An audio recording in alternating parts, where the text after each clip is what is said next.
నిన్న ఏదైతే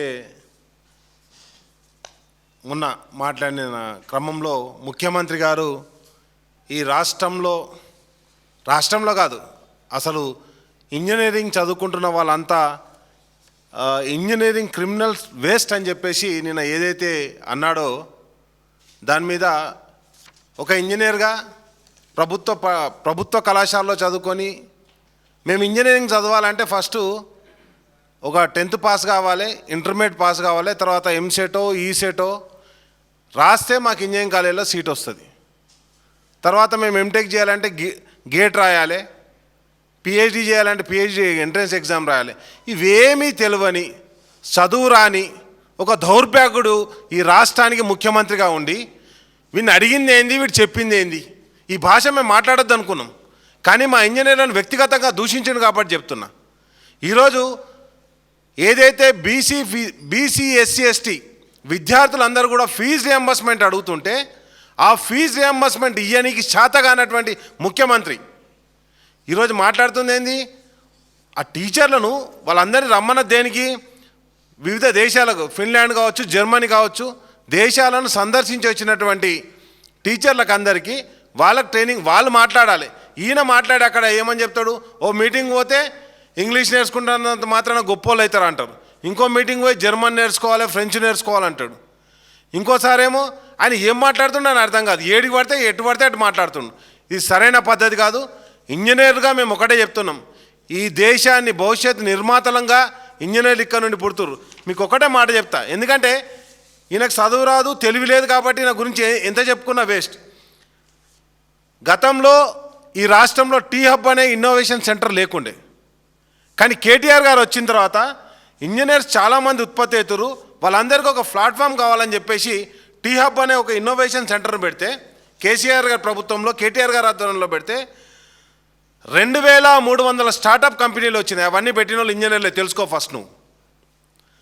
అదేవిధంగా ఈ రాష్ట్రంలో గతంలో ఐటీ ఉద్యోగాలు ఏవైతే ఉండేనో ఐటీ ఉద్యోగాలు కూడా మన రాష్ట్రంలో ఇంతకుముందు అంటే 2014 కంటే ముందు 2,70,000 మంది ఐటీ ఎంప్లాయీస్ ఉంటే 2023 వరకు ఈ రాష్ట్రంలో ఉన్నటువంటి ఐటీ ఎంప్లాయీస్ సంఖ్య 10 లక్షలకు పెరిగింది.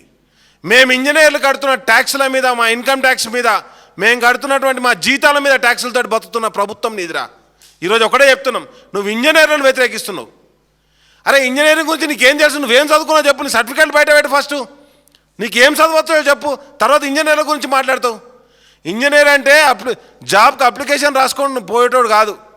మాకు ఉండేది ఒక రెజ్యూమ్ తయారు చేసుకుంటాం, రెజ్యూమ్ ఇస్తాం. ఒక సివిల్ ఇంజనీర్ నేను bending movement, share force, load calculation చేస్తా, ఫ్లో క్యాలిక్యులేషన్ చేస్తా, నదులలో నీళ్ళు ఎట్లా పోతున్నాయి ఫ్లో క్యాలిక్యులేషన్ చేస్తా. ఒక మెకానికల్ ఇంజనీర్ అయితే ఒక కొత్త టూల్ను కనిపెడతాడు, లేకపోతే ఒక కార్ల కంపెనీ లేకపోతే ఒక ట్రైన్ల కంపెనీ పెడితే మెకానికల్ ఇంజనీర్ పనిచేస్తాడు. కరెంట్ రావాలంటే ఎలక్ట్రికల్ ఇంజనీర్ పనిచేస్తాడు.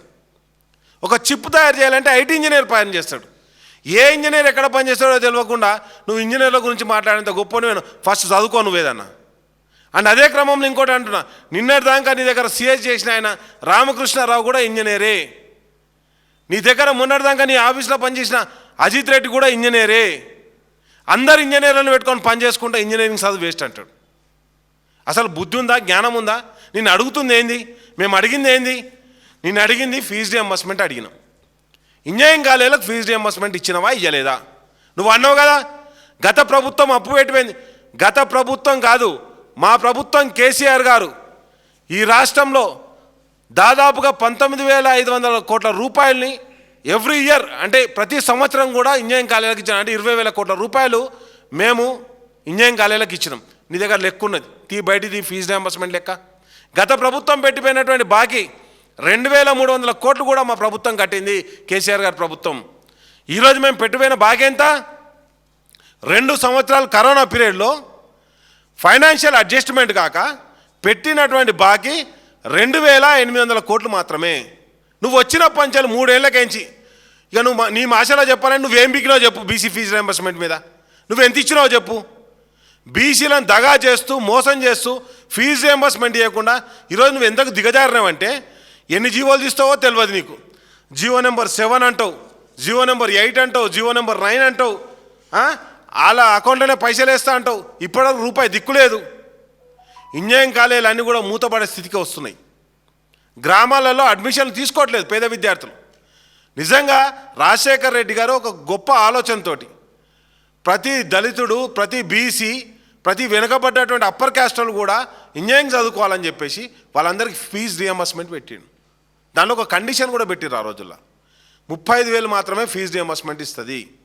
అదేవిధంగా ఒకటే ర్యాంకు నుంచి 10,000 ర్యాంకు వరకు వచ్చినటువంటి గవర్నమెంట్ జూనియర్ కాలేజీలో చదువుకున్నటువంటి ఏ విద్యార్థికైనా మంచి ర్యాంక్ వచ్చినప్పుడు ఎంత ఫీజు ఉన్నా సరే వాళ్ళందరికీ కూడా ఫీజు రియంబర్స్మెంట్ చేస్తా అని చెప్పేసి ఆ రోజు పెడితే దాన్ని కేసీఆర్ గారు ఇంకింత అద్భుతంగా తీసుకుపోయి ఆ బీసీ బడుగు బలహీన వర్గాల పిల్లలు ఇంజనీరింగ్ చదువులోకి రావాలి, మెడికల్ కాలేజీలోకి రావాలని చెప్పేసి ఆ రోజు ఎన్ని ఉండే రాష్ట్రంలో?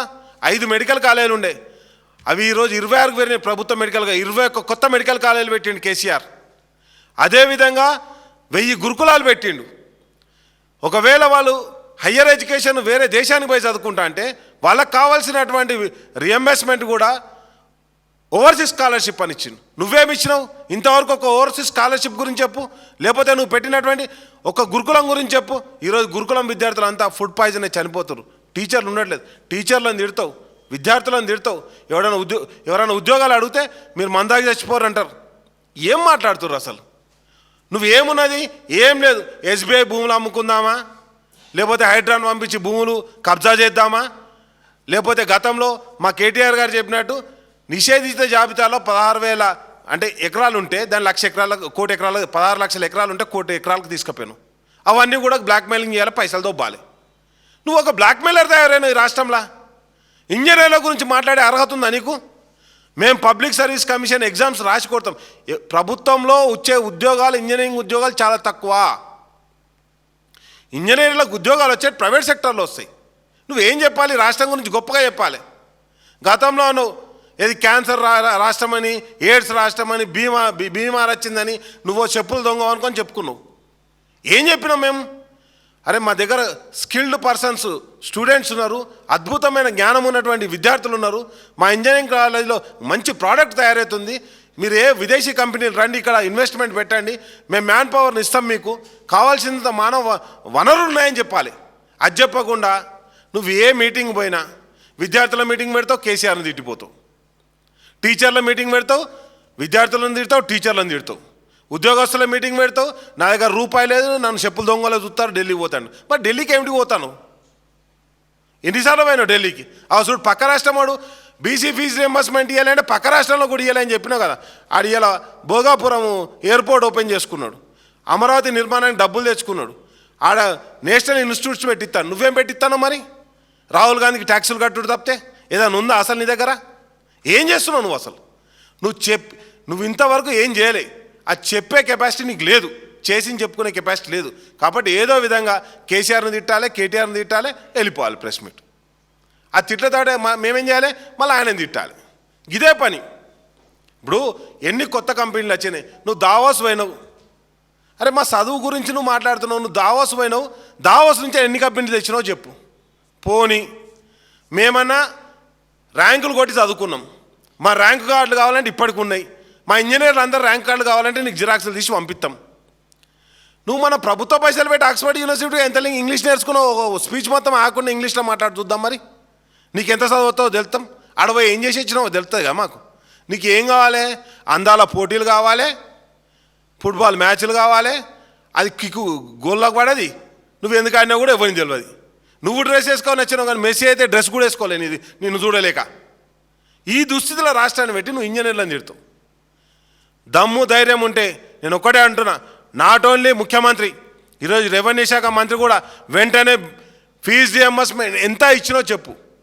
ఒక ఇంజనీరింగ్ కాలేజీలు కాదు, ఇంజనీరింగ్ కాలేజీలు కావచ్చు, డిగ్రీ కాలేజీలు కావచ్చు, ఇంటర్మీడియట్ కాలేజీలు కావచ్చు, ఈ రాష్ట్రంలో పేదవాడికి చదువుకునే హక్కు ఉందా లేదా అది డిక్లేర్ చేయి ఫస్ట్.